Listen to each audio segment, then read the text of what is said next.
நண்பர்கள் அனைவருக்கும் வணக்கம். இன்றைக்கி நம்ம என்ன பார்க்க போகிறோம்னா லாய்டு இன்வெர்டர் மாடல் ஏசியில் வந்து E5 எரரு. E5நாலே கம்யூனிகேஷன் எரர் தான் வரும். இப்போ பார்த்தீங்கன்னாக்கா அந்த IGBT எல்லாம் ஒரு டயோடெலாம் போயிருந்துச்சு, எல்லாம் மாற்றிட்டோம்.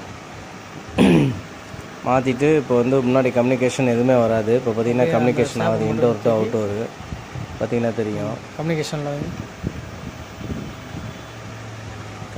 ஆகுது பாருங்கள், கம்யூனிகேஷன் ஆகுது. ஆனால் இதில் பார்த்தீங்கன்னா பிசிபி போர்டில் வந்து லைட்டே எரியாது. இந்த கம்ப்ரஸர் ஆன் ஆகும்போது தான் லைட் எரியும். இப்போ பார்த்தீங்கன்னா இங்கே பாருங்கள், லைட்டே எரியல பாருங்கள். ஆனால் எல்லா வோல்ட்டுமே கம்யூனிகேஷன் ஆகுது. 5 வோல்ட்டு வருது, பவர் சப்ளை ஆன் ஆயிடுச்சு. எல்லாமே வந்து எல்லாமே வந்து இப்போ ஒர்க்கிங்கில் இருக்குது. ஆனால் லைட் எரியலை இந்த மாடலில். ஒவ்வொரு பிசிபியும் ஒவ்வொரு மாதிரி டிசைனிங்கு ப்ரோக்ராமு. இப்போ பார்த்தீங்கன்னா வெயிட் பண்ணிகிட்ருக்கோம் 3 நிமிஷத்துக்குள்ளே கம்ப்ரஸருக்கு சப்ளை போகுதான்னு. நம்ம என்ன நினைப்போம்னா கம்ப்ரஸர் ஆனால எல்லா வோல்ட்டுமே வருது, பிசிபி வந்து வேலை செய்யலைன்னு நினச்சிட்ருப்போம். பாருங்கள், இப்போ கம்ப்ரஸர் ஆன் ஆயிடுச்சு, EVW வோல்டேஜ் வந்துருச்சு. வந்தவட்டி இப்போ பாருங்கள், லைட்டு பாருங்கள் எரியுது பாருங்கள். இப்போ வந்து கரெக்டாக இருக்குது. இது வந்து நம்ம என்ன பண்ணோம்னா நம்ம பிசிபி ஆன் ஆகலைன்னு நினச்சிக்கிட்டு இருப்போம். இது இந்த மாதிரி டிசைனிங் பண்ணியிருக்காங்க லாய்டு ஏசியில். இப்போ பாருங்கள், இப்போ கம்ப்ரஸர் ஆன் ஆன வாட்டி தான் அந்த லைட் எரியுது, UVW வோல்டேஜ் வந்துருச்சு.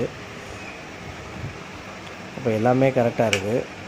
இப்போ வந்து நம்ம வந்து அடுத்து பார்த்திங்கனாக்கா கம்ப்ரஸர் கொடுத்து நம்ம வந்து ரன் பண்ணி பார்த்துருவோம். பார்த்திங்கனாக்கா இப்போ வந்து கம்ப்ரஸருக்கு கொடுத்தாச்சு, UVW வோல்டேஜ் கொடுத்தாச்சு. என்ன பார்த்தீங்கன்னாக்கா கம்ப்ரஸருக்கு சப்ளை வரல பாருங்கள், லைட்டே எரியலை, எந்த லைட்டுமே எரியலை. ஆனால் ப்ராசர் எல்லாமே ஃபங்க்ஷனில் தான் இருக்குது. 5 வோல்ட்டு எல்லாமே போயிடுச்சு, 3.3 எல்லாமே போயிடுச்சு, 12 வோல்ட்டு எல்லா வோல்ட்டுமே வருது. ஆனால் நமக்கு வந்து பிசிபி ஆன் ஆகாத மாதிரியே இருக்கும். பாருங்கள் 300 வருது பாருங்கள், 300 வோல்டேஜ் வருதா.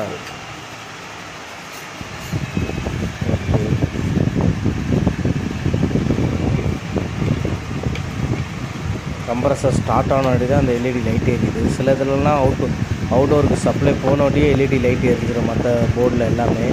இந்த போர்டில் டிசைனிங் வந்து இப்படி இருக்குது பாருங்கள், லைட் ஏரியலை, ஆனால் வந்து எல்லாமே ரன்னிங்கில் இருக்குது. இப்போ கம்ப்ரஸர் ஆன் ஆயிடுச்சு. ப்ரெஷர் செக் பண்ணுவோம். இல்லை பாருங்கள், லைட் எரியுது பாருங்கள். கம்ப்ரஸர் ஆன் ஆனவாட்டி தான் இந்த LED லைட்டே எரியுது. இது நம்ம வந்து மறுபடியும் ஆன் ஆகலைன்னு நினச்சிட்டு நம்ம வந்து வேறு எதாவது கம்ப்ளைண்ட் இருக்கான்னு பார்த்துட்ருக்கோம். பார்த்திங்கன்னா கொஞ்சம் வெயிட் பண்ணி தான் நம்ம பார்க்கணும். ஏன்னா ஒவ்வொரு போர்டும் ஒவ்வொரு ப்ரோக்ராம் வந்து ஒவ்வொரு மாதிரி பண்ணி வச்சுருக்காங்க. ஓகே, ப்ரெஷர் எல்லாமே கரெக்டாக இருக்குது. இதை வந்து அவுட்டோர் பிசிபி வந்து ஆனே ஆகாட்டினாலும் கம்ப்ளைண்ட் இருந்தாலும் உங்களுக்கு வந்து கம்யூனிகேஷன் எரர் தான் வரும் உங்களுக்கு.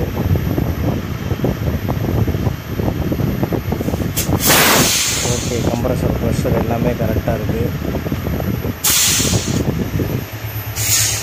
பார்த்திங்கன்னா ஓடிக்கிட்டு இப்போ லைட் வந்து எரிஞ்சிட்ருக்கு. ப்ரெஷர் கரெக்டாக இருக்குது, கம்ப்ரஸர் ரன்னிங்கில் இருக்குது. இப்போ வந்து நம்ம வந்து ஏசியில் வந்து போட்டு பார்த்துடலாம் பிசிபி போட. ஓகே நண்பர்களே, அடுத்த வீடியோவில் சந்திப்போம். நன்றி, வணக்கம்.